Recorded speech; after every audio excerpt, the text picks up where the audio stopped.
Alrighty, welcome to the InternNE powered by Exarban webinar. I'm Shauna Dorsey with the Exarban Foundation here with my co-host.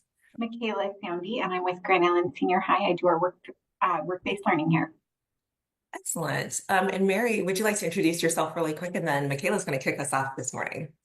Sure. I'm Mary Berlie. I serve as the president of the Grand Island Area Economic Development Corporation. Welcome. Awesome. Thank you and welcome, Mary. I actually had the honor of working with Mary years back. So we started together at the chamber before she transitioned over to economic development. So I'm excited to have you as our guest this morning. Yeah, many moons ago. Yes, yes, it was. All right, Mary, can you share the key moments or experiences during your 12-year journey in economic development that has shaped your approach to attracting and expanding the businesses? Sure. So a little bit of history. Economic Development Corporation, we began in 1957 as a direct result of the Cornhusker Army Ammunition Plant.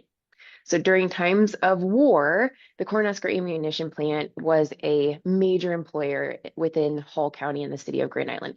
So during times of war, that population would skyrocket in their employment, and then they dropped down during times of peace.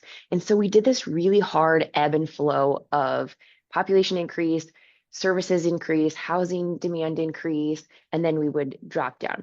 And so the Economic Development Corporation was established to level out and recruit a more diverse economic base for our community. And so we've just kind of continued that path as we go forward.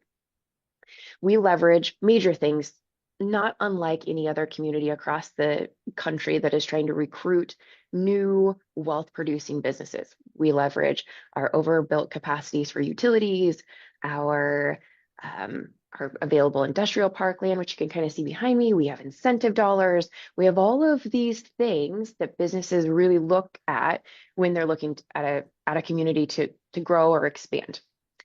One of my key moments that I discovered is how we need to do things differently is when I talked to State Steel and I'm like, tell me about your story. How did this happen? And their story is in State Steel in 1975, State Steel was based out of Sioux City, Iowa, and their largest customer was Allman Brothers in Holdrege, Nebraska. And they said, we need to move closer to our largest customer. And so they drew a line, a 100-mile radius line around the Tri-City area, which is Hastings, Kearney, and Grand Island. And they said, okay, we're going to expand in this region. And so they did all the research. They looked at the possible industrial park property. They looked at the utilities. They looked at the product transportation system. They looked at their customer base and how do they get products and services back and forth. And all things came back equal within that 100-mile radius. And so they handed the project off to their plant manager at the time. His name was Dennis Edwards in 1975. And Dennis Edwards, who was an avid tennis player at that time, chose Grand Island because we had an indoor racket center. And we were the only community with an indoor racket center dedicated to tennis. And that's why he picked Grand Island to expand operations. And in 1976, State Steel opened their doors here in Grand Island. They've been a major employer ever since, moving steel products in and out of our community, attracting customers and attracting people because we had that one piece of quality of life that was different from our competition. And so that was kind of my aha moment is we have to do all of those really unsexy things that are underground to attract businesses. We also have to attract them to the community too. And that's going to be our difference maker when we look to attract. That's awesome. And it's so interesting that we don't consider those things. We're like, we need to make sure the infrastructure is great, but placemaking is becoming huge. And just like you said, overall quality of life, right? Yeah. Yeah. We talk about that with the workforce too, right? A lot of times you're a tourist before you're an employee. Mm-hmm. You're a citizen, you're a student before you're a leader, before you're part of the workforce. So we have to remember all of those before we can think about the post. Great points. Okay, so on the workforce development front, can I just call it, do you have a name for this? Do you call it like GIAEDC? I'm making that up. No, GIAEDC. Yeah, Grand Island Area Economic. We often call it just EDC, Economic Development Corporation. Yeah. Perfect. Okay. Okay, so how does EDC connect employers with aspiring talent and what role do internships play? So this is an unpopular opinion, but Grand Island's Achilles heel is not having the presence of a 4-year traditional university in our community. Through the research that we've done, we are probably the largest community that doesn't have a traditional 4-year post-secondary education on site in the community. Our population is roughly 50,000, 54,000 on paper, but really our community is 84,000 during daytime hours because we are a hub for employment, retail, recreation, healthcare, and all the other things that happen, tourism, events that happen. And so we really have a hard job because we don't have that talent pipeline that's just comes to our community and we get lucky if they choose to continue to call Grand Island home. And so we have to do a lot of work with our employers, a lot of work with talent recruitment. A new opportunity that's come up is Wayne State College co-internship opportunity. So Wayne State is our state college, and Grand Island is in their that state college service area. And so new in the fall of 2025, we will welcome our first cohort of Wayne State College interns.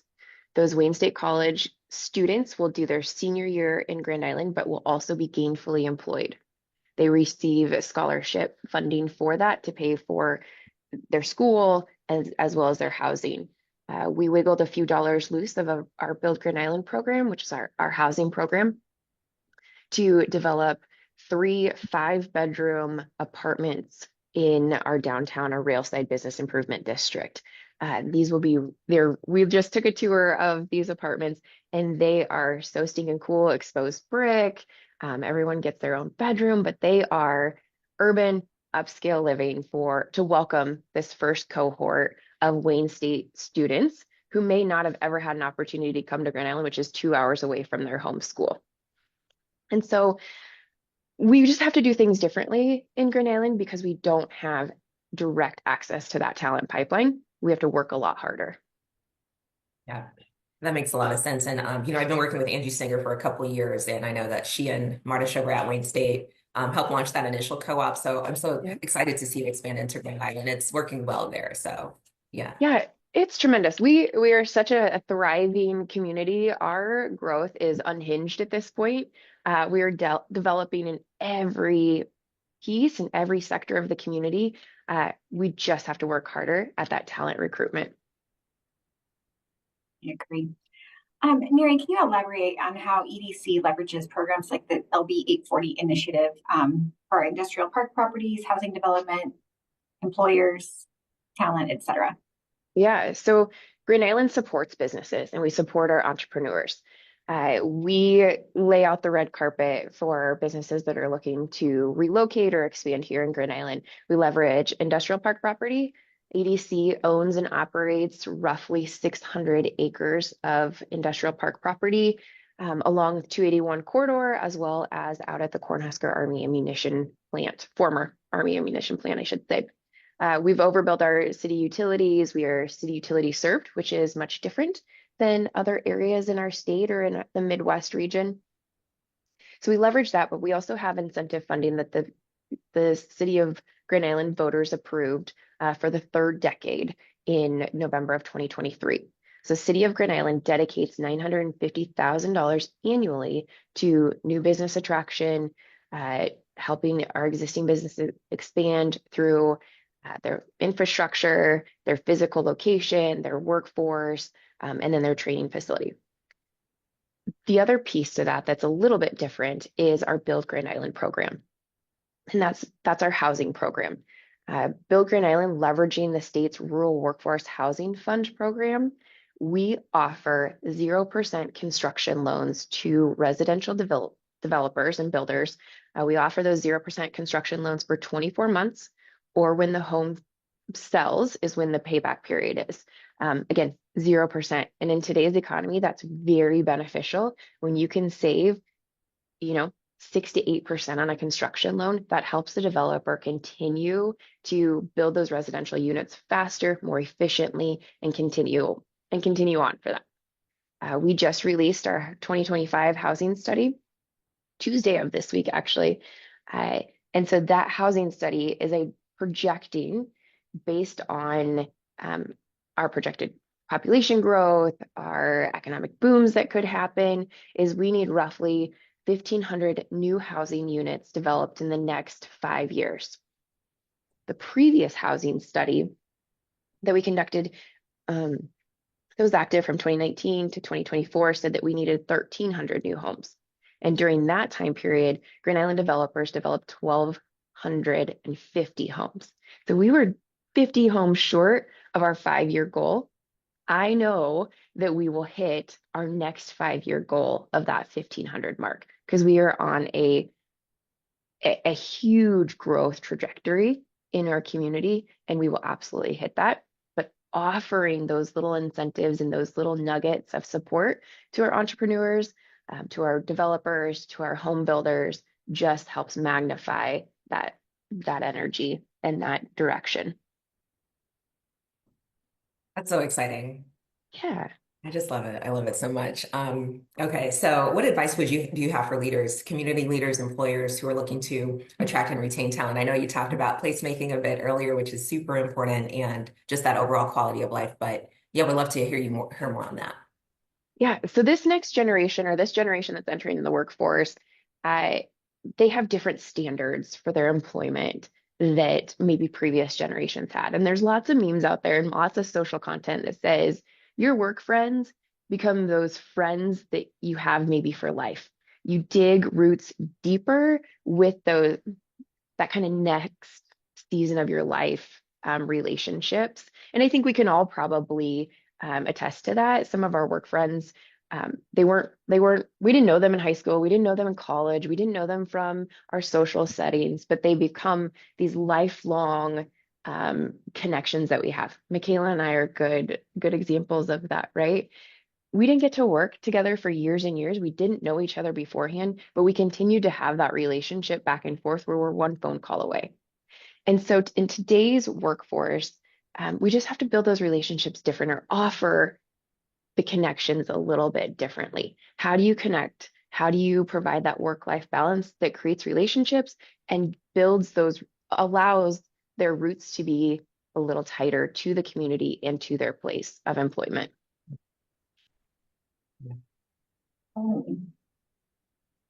So as you're looking forward in the future, which I know you're continually doing at the EDC, what are your goals for EDC for Grand Island over the next few years, and how do you see these initiatives shaping the future economic growth and talent development in our region?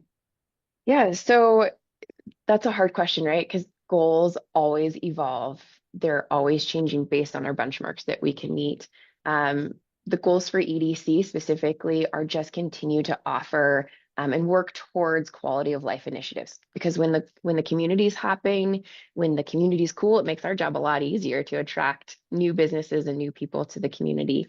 And so we will continue to assist our community, our volunteers, our passion, our change makers, to continue to make our community cool, while also wiggling through more creative incentives for our developers and those that are putting their own capital investment into our community and really investing their hard-earned dollars, because they're doing that for a reason. They're doing it not out of the goodness of their heart, but they see the potential and they see the return on their investment here in Grand Island. I agree. I actually have one question that we had not Uh-oh. previously discussed. I know I'm going. Oh no. But I think it would be great for our listeners to learn a little bit more. We were recently we passed the Good Life District, and what that has the opportunity. And actually, we're already seeing the positives of that coming back to us. So if you could maybe talk to them a little bit about what that means for the community. Yeah, so the Good Life District, for those that aren't intimately involved in Nebraska politics or incentive funding, but the Good Life District was passed by state legislature last year. And what it did is it allowed 5 communities to apply and be granted this designation of Good Life District. Within those boundaries, the state forgives half of their state sales tax for 30 years. So their state sales tax today is at 5.5%, which means they forgive 2.75%. Then it allows the communities to go in and have voter approved economic development programs to then recapture that forgiven state sales tax of 2.75%. And so Grand Island was one of 5 economic development districts that were approved across the state of Nebraska, but we were the first to get our economic development program approved through our voters. And our voters approved that by 68%. A wild number of folks that are supporting the next generation of growth in our community. And so what that does within that Good Life District, Grand Island is estimating we will be able to recapture roughly $240 million over the course of 30 years. And that's before any new retail stores go up, specifically Target in our community, any new hotel rooms, any other living institutions. So before any other future development happens, that 240 million over 30 years. And what Grand Island is doing is we are putting that back into quality of life pieces at our former Veterans Home campus, which we now refer to as the Veterans Athletic Complex. And so quality of life initiatives like a sports complex, like additional sporting activities. It could be an aquatic park. It could be additional housing. It could be an amphitheater. It could be all of these things. And we're currently in that planning process now.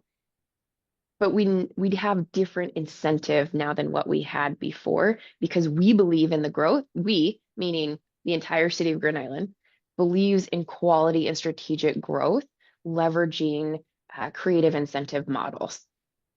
And so again, Grand Island's the first to do this. We are paving the way for other communities. I know Gretna just passed theirs last Tuesday by a vote of 15 positive votes, which is so great. But it's going to be an exciting time in Grand Island, and our landscape is changing day by day for the better. I felt that was an important piece of, I guess, the puzzle, because when we talk about attracting talent and internships, it's so much more than, and I think employers have to think this way too, it's so much more than just them coming into work to do the internship to learn there. It is a whole life piece. And I think that is more evident with our youth today, our young professionals today than ever. If they go and they do their job or their internship all day long, but they go home to an empty apartment or whatever that may be, and we don't get them involved in the communities, we're not going to keep them here. And I think that Nebraska as a whole struggles with that. I think we're certainly making strides in the right direction, but internships are a great piece of that, but so is the whole life approach to it too. So that's why I felt that was an important piece of the puzzle.